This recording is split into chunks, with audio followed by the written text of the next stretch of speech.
This channel does not promote any violent, harmful, or illegal activities. All content provided by this channel is meant for an educational purpose only. Top quality और consistent performance के लिए सिर्फ silver pump नाम याद रखना। এবার অস্ত্র কিনে বাড়িতে রাখার নিদান দিলীপ ঘোষের। টিভি কিনছেন, ফ্রিজ কিনছেন, অস্ত্র কিনছেন না, কিছু হলেই পুলিশকে ডাকছেন, পুলিশ আপনাদের বাঁচাবে না। গোপাল পাঠা খাসিও কাটতেন, খাসি যারা খায় তাদেরও কাটতেন। দুর্বলের সঙ্গে ভগবান থাকেন না, মন্তব্য করেছেন দিলীপ ঘোষ।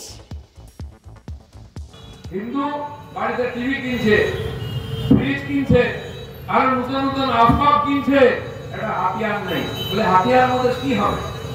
আমরা তো বলি যাওয়ার জন্য জন্মেছি, কিছু হলে পুলিশ পুলিশ পুলিশের ভয় রেখে তোমাদের বাঁচাবে, ভগবান তোমাদের বাঁচাবে। আজ গোপাল পাঠার কথা কেন বারবার বলা হয়েছে? তিনি খাসিও কাটতেন, খাসি যারা খায় তাদেরকেও কাটতেন। দুটো কাটার মতো হিন্দুকে তৈরি হতাম। 10 বছর আগে যখন রামনবমীর শোভাযাত্রা শুরু হয়েছিল, হিন্দু তখন বাঙালি জানে না রামনবমীর শোভাযাত্রা কি। আমি সব জায়গায় গিয়ে শুরু করি, হিন্দু জাগরণ মন্ত্রের কাজ করতাম। আজকে পাড়ায় পাড়ায় শুরু হয়ে গেছে, কারণ হিন্দু বুঝেছে হিন্দুকে এক হয়ে বাঁচতে হবে। দুর্বলের সঙ্গে ভগবান থাকেন না। অস্ত্র কিনে বাড়িতে রাখার নিদান দিলীপ ঘোষের। টিভি কিনছেন, ফ্রিজ কিনছেন, অস্ত্র কিনছেন না, কিছু হলেই পুলিশকে ডাকছেন, পুলিশ আপনাদের বাঁচাবে না। গোপাল পাঠা খাসিও কাটতেন, যারা খাসি খায় তাদেরকেও কাটতেন। দুর্বলের সঙ্গে ভগবান থাকেন না, মন্তব্য করেছেন দিলীপ ঘোষ।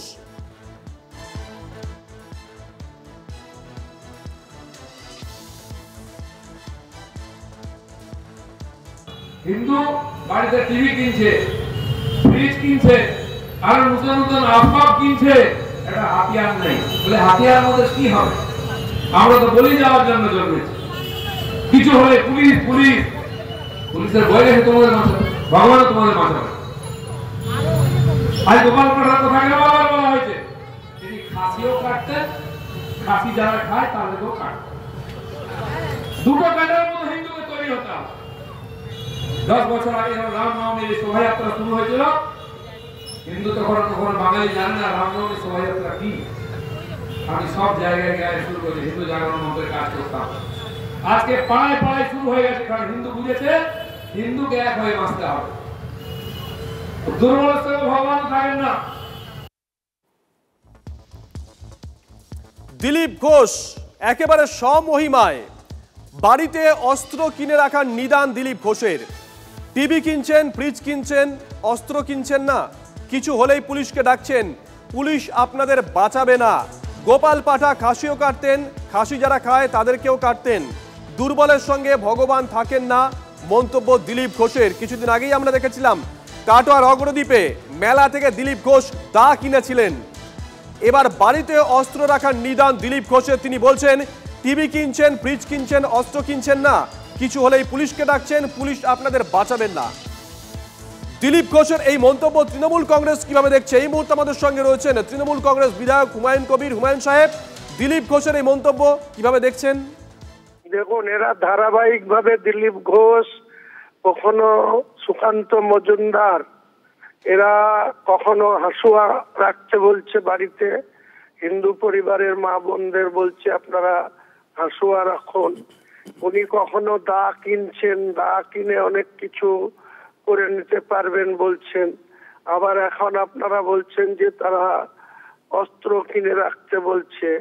তো এরা কি চায়? এদের এটাই কালচার, এটাই শিষ্টাচার। এরা হিন্দু ভাইদের বিপদে ফেলার জন্য এই ধরনের অস্ত্র শস্ত্র নিয়ে ওরা কি করতে চাইছে? কাদের সঙ্গে লড়াই করতে চাইছে? কাদের অস্ত্র দিয়ে আঘাত করতে চাইছে? তো যাদেরকে আঘাত করবে তারা কি তাদের জন্য অন্য কিছু বার্তা দেবে? একটা মানুষ যখন মানুষকে আক্রমণ করবে, সে তার যে ধর্মেরই মানুষ হোক, একটা মানুষকে যখন আঘাত করতে যাবে, প্রতি উত্তরে তো সেও পাল্টা আঘাত করবে। তাহলে এরা রাজনীতির নামে এই যে ভণ্ডামি বা মিথ্যাচার বা হিন্দু পরিবারের লোকদের উস্কানিমূলক কথাবার্তা বলে ওরা এই বাংলার সংস্কৃতিকে, বাংলার সম্প্রীতিকে ভাঙার ধারাবাহিকভাবে চেষ্টা করছে। বুঝতে তার পেরেছি। ফলস্বরূপ এখানে জঙ্গিপুরের শামশেরগঞ্জে কি ঘটনা ঘটেছে, এটা পুরোপুরি এদের এই উত্তেজনা। বুঝতে পেরেছি। ধন্যবাদ হুমায়ুন সাহেব, অসংখ্য ধন্যবাদ। আমার কথা বললাম তৃণমূল কংগ্রেস বিধায়ক হুমায়ুন কবিরের সঙ্গে।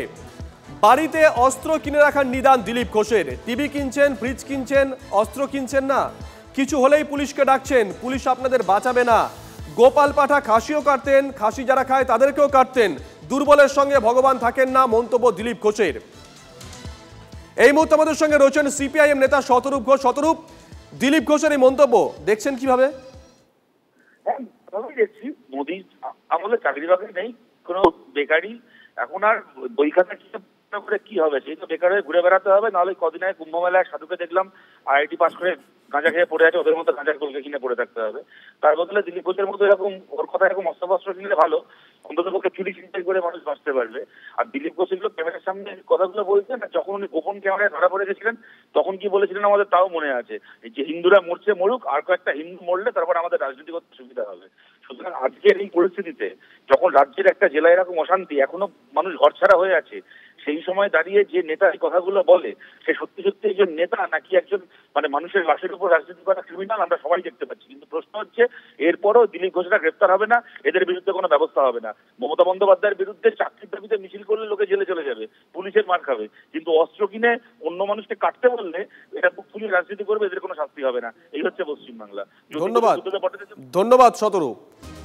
বারাসতে জেলা শাসকের দপ্তরের ট্রেজারি বিভাগে আগুন। সকালে ওই দপ্তরে ঘরে আগুন জ্বলতে দেখেন নিরাপত্তারক্ষীরা।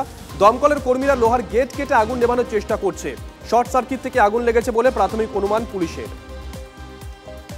ধান জমি থেকে কৃষকের দেহ উদ্ধার ঘিরে চাঞ্চল্য। নদিয়ার কালীগঞ্জের ঘটনা। প্রতিদিন রাতে মাঠে চাষের মেশিন পাহারা দিতেন ওই ব্যক্তি। অনুমান গতকাল রাতে মেশিন চুরি করতে আসে দুষ্কৃতীরা।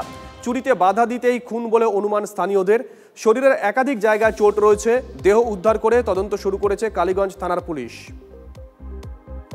শিয়ালদা দক্ষিণ শাখা ডায়মন্ড হারবারের রাধানগর স্টেশনে ট্রেন অবরোধ। ট্রেনের সংখ্যা বাড়ানো ও কামরা বাড়ানোর দাবিতে বিক্ষোভ। সকাল 7টা থেকে রেল লাইনের ওপরে নেমে বিক্ষোভ নিত্যযাত্রীদের। বিক্ষোভের জেরে আপ ডাউন লাইনে দুর্ভোগ।